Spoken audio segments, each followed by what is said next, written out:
Herkese selamlar. Bugün sizlerle artık biz mezuniyetin ait olan sonuncu hissesine toxunacağıq. Gəlin başlayaq. Mezuniyet 2026-cı il yeni qayda ilə necə hesablanacaq? Yeni qaydaya keçmədən öncə biz köhnə qaydaya biraz təkrar edək.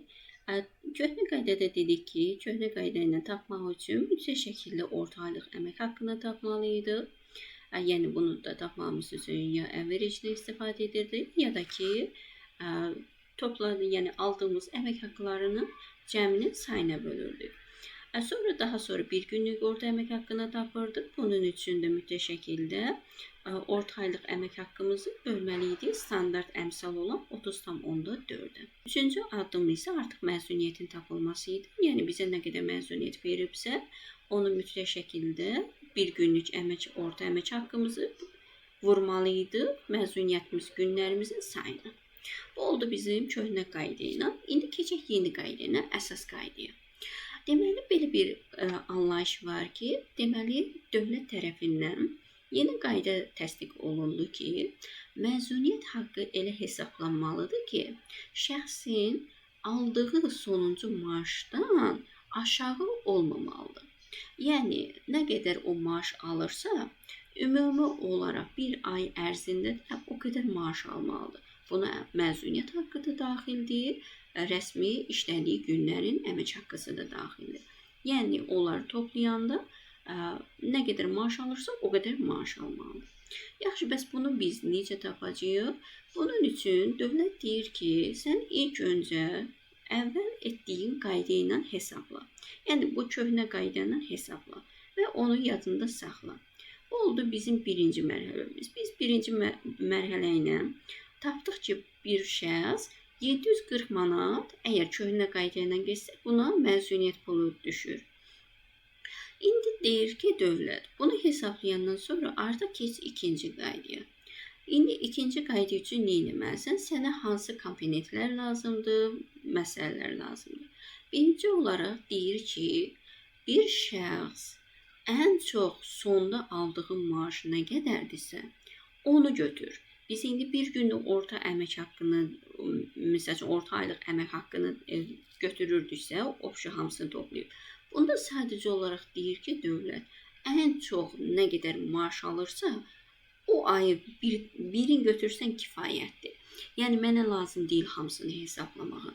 İndi biz baxsaq görürük ki, bu şəxs, deməli, dekabr ayında 1250 manat ən çox maaş alır. Deməli, yeni qayda ilə mən o 1250-ni götürüb, onun üzərində məzuniyyət haqqını tapmalıyam. Bunu yazdım. Ondan sonra gəlir mənim ayın iş günlərin sayı. Deməli, mənim ayın iş günlərimin rəsmi olaraq 22 günüm var. Yəni, 22 gün ərzində bu şəxs məzuniyyətə çıxsa da, çıxmasa da işləməlidir. Ona görə də dövlət deyir ki, sən onu götür, onun nə qədər məzuniyyətinə çıxacaq, o məzuniyyət pulunu hesabla. Qalan yerdə nə qalacaqsa, artıq onun əmək haqqısını, əgər işləsə, onun əmək haqqısını hesabla ver və ümumilikdə bunların hamısı onun aldığı maaş qədər olmalıdır. İndi bu şəxs 22 gün işləyirsə, deməli 22 günü yazmalıyıq biz, rəsmi olaraq 22 günümüz.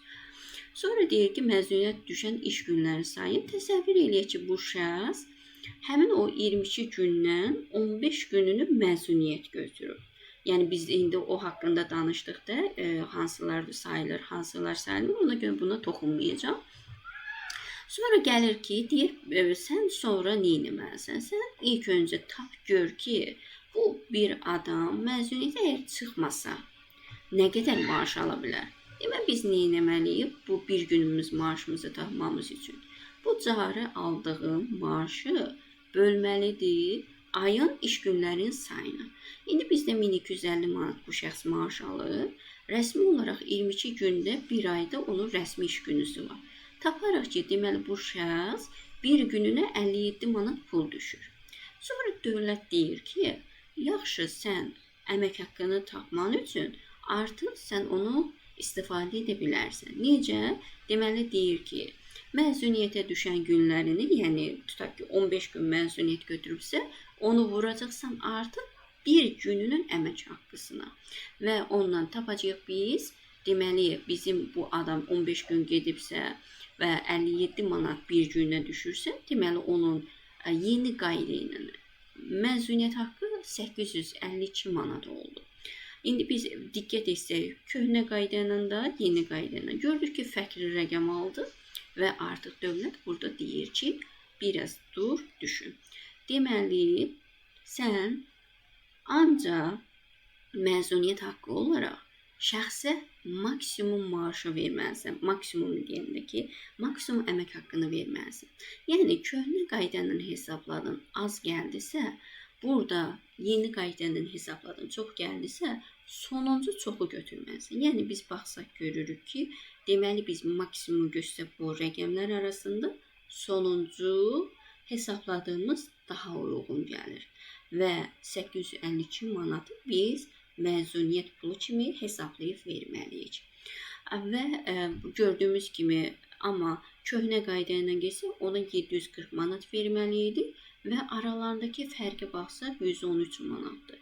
Və dövlət bu aralardakı fərqi minimuma salıb, sıfıra salmaq üçün bu addımı atır. Amma yeni qayda hər zaman haqlı ola bilməz. Nəyə görə? Təsəvvür eləyək ki, biz köhnə qayda ilə hesabladıq, bizim məzuniyyət haqqımız gəldi, çıxdı, tutaq ki, oldu 900 manat. Amma yeni qayda ilə hesabladıq, gəldi, çıxdı 852 manat. Əlbəttə ki, hansını götürməliyik? Ən yüksək olanı. Və ən yüksək olan da hansıdır? 9 manat. Gördüyümüz kimi avtomatik olaraq 9 manatı seçdi. Deməli, dövlət həmişə deyir ki, hər iki qaydanı hesablayın. Hansında çox olarsa, o zaman onu götürün. İndi buradan da gördük ki, bizdə artıq 113 manat fərqimiz yarandı və deyə bilərik ki, dövlətdə elə bu 113 manatın fərqin yaranmasın deyə bu yeni qaydanı tərtib edir. İndi gəlin onun fərqinə varaq ki, bu 113 manatı daha yaxşı izah edək, yəni başa düşək. Gördüyümüz kimi, misal üçün, eyni qayda ilə gedir. Əgər bu şəxs 22 gün ərzində, əgər bunun rəsmi iş günü varsa, əgər onun 15 gününü məzuniyyətə çıxırsa, deməli bu şəxs 7 gün işləyəcək. Həmin o 7 günün, misal üçün, biz əmək haqqısını hesablasaq, taparıq ki, o, əgər 7 gün işləsə, 398 manat eləməlidir. Deməli, bu 398 manat bir ayını artıq alacaq. Amma məzuniyyətə çıxsa, biz yeni qayda ilə götürsək 252 manatdan hesablasaq, o tam maaşını alır, 250 manatını. Yəni, baxsaq görürük ki, 852 üstünə 398 gəlirik, eləyir 1250. Amma biz köhnə qayda ilə hesablasaq, yəni məzuniyyət haqqını, baxarıq görərik ki, 398-in üstünə 740 gəlsə, eləyəcək 1137 manat. Bax, həmin o 1737 manatdakı o 113 manat fərq bax budur. Və ona görə də gördüyümüz kimi bunun maaşı 1250 idisə, bu halda 1137 manat. Maaşından qat-qat aşağı 113 manat fərqlə. Bu fərqə görə də dövlət deyir ki, hər iki üsulu hesabla, çalış o fərq olmasın. Yəni artıq bu şəxs olduğu kimi, yəni maaş alırsa, həmin summadan çox ala bilər, amma azala bilməz. Ona görə də həmin bu fərqi yaratmayaq deyə biz mütləq şəkildə bu hər iki üsulu hesablamalıyıq. Sonda da həmin şəxsə məzuniyyət haqqını ödəməliyik. Və bir şey də qeyd edim ki, və deyə bilərsiniz ki, bu fərqi kim ödəyəcək? Əlbəttə ki, bu fərqi şirkət tərəfindən ödənilir. Yəni, dövlət tərəfindən və yaxud da işçi tərəfindən ödənilir. Anlaşdırsaq, deyə bilərik ki, bu yeni qayda işçinin xeyrinə, amma işə götürənin isə ziyanına. Gözəl staj müddətinə görə danışaq.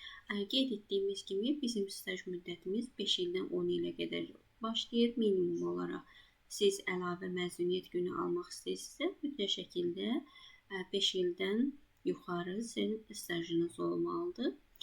5 ildən 10 ilə qədər 2 gün məzuniyyət günü hesablanır.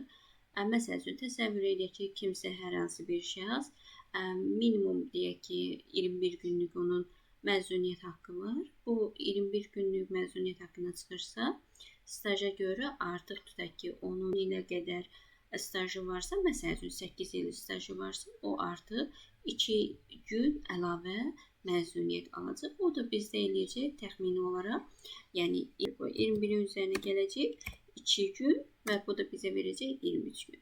Yox, əgər bir şəxsin 10 ildən 15 ilə qədər çox stajı varsa, o zaman ona 4 gün əlavə məzuniyyət günü verilir. Məsəl üçün, əgər bir şəxsin 21 gün məzuniyyət haqqı varsa, onun stajına görə də artıq 4 gün əlavə olunacaq, bu da eləyəcək 25 gün. Sonra əgər bir şəxsin 15 ildən çox stajı varsa, o zaman onun məzuniyyət günü minimum məzuniyyət gününə hesablayaq 21 gündürsə, onun üzərinə artıq 6 gündə əlavə olunacaq və bu da hesablanacaq 27 gün. Demək, kateqoriyaya aid olan şəxslər bu müddət ərzində məzuniyyətə çıxa bilərlər.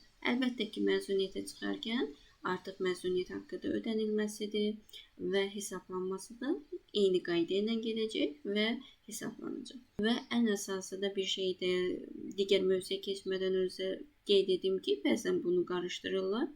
Elə düşünürlər ki, 5 il, 10 il və 15 il hər hansı bir yerdə işləmək lazımdır. Başqa yerdə biz işləsək, o sayılmır. Əslində bu yanlış düşüncədir. Burada əsas xüsusi diqqət etməliyiniz 2 nüans var. Birincisi, bu stajlarınız rəsmi olaraq əmək kitabçası ilə açılmalıdır və rəsmi olaraq sayılmalıdır. Əgər sizin rəsmi iş yeriniz yoxdursa, stajınız rəsmi sayılmır. İkinci nüans olacaq ki, fərqi yoxdur. Hər hansı müxtəlif yerlərdə də işləyə bilərsiniz. Ümumi olaraq işlədiyiniz yerlərin rəsmi iş yeriniz haradadırsa və neçə ildirsə, o cür hesablanır və artıq sizə əlavə gün əlavə olunurmu qeyd edilir. Məsəl üçün bir şəxs tutaq ki, deyək ki, 2 il bir yerdə işləyib, 2 ildə bir yerdə işləyib və 2 ildə başqa bir yerdə işləyibsə, bu artıq ümumilikdə 7 il eləyir və deməli o birinci kateqoriyaya aid olan şəxsdir və onun məzuniyyət gününə 2 gündə əlavə olunacaq.